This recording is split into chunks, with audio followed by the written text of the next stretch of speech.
जरा सोचिए, आप हर महीने एक पिज्ज़ा या पार्टी पे 500-1000 रुपये खर्च कर देते हो। अगर वही पैसा आप डिसिप्लिन से इन्वेस्ट करो तो 15 से 20 साल बाद ये पैसा लाखों में बदल सकता है। ये मैजिक है एसआईपी का।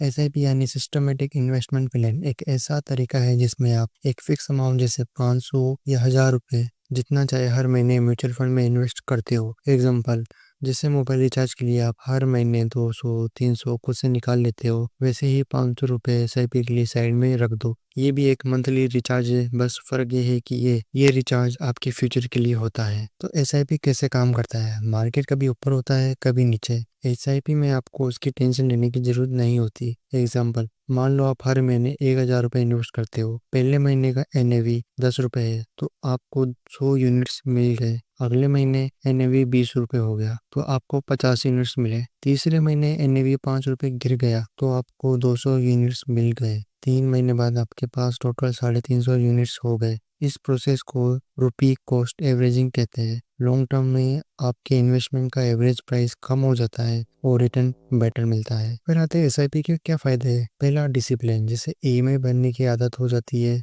वैसे ही एसआईपी से बचत की आदत लगती है। दूसरा, कंपाउंडिंग। मान लो आप 500 रुपये हर महीने एसआईपी में डालते हैं 20 साल तक तो आपका टोटल बनता है 5 लाख के अराउंड। तो ये है कंपाउंडिंग का फायदा, इसमें पैसे आपके बढ़ते हैं। तीसरा है छोटी शुरुआत। जैसे एक स्टूडेंट भी अपने पॉकेट मनी में से 500 रुपये से एसआईपी स्टार्ट कर सकता है। चौथा, प्रोफेशनल मैनेजमेंट। मान लो आप अपने पैसे को खुद स्टॉक मार्केट में लगाते हो, रिसर्च करनी पड़ती है, लेकिन एसआईपी में फंड मैनेजर एक्सपर्ट आपके लिए डिसीजन लेते हैं। तो एसआईपी अब कैसे स्टार्ट करें? सबसे पहले आपके पास इसके लिए आधार कार्ड, पैन कार्ड होना चाहिए। मान लो आप ग्रो या जीरोधा ऐप पर जाते हैं, आपके डॉक्यूमेंट वहाँ पे देते हैं और आप वहाँ पे डीमैट अकाउंट खुलाते हैं। इसके बाद में वो केवाईसी करते हैं। जब कंप्लीट हो जाती है तो आप वहाँ पे एसआईपी शुरू कर सकते हैं, स्टॉक खरीद सकते हैं या ट्रेडिंग कर सकते हैं। सबसे पहले अपना गोल डिसाइड करो, जैसे घर के लिए या बच्चों की पढ़ाई के लिए या आपको कार लेनी है। आपका गोल क्या है ये क्लियर होना चाहिए। आप इसमें ऑटो डेबिट भी सेट कर सकते हो। जैसे सैलरी से ईएमआई अपने आप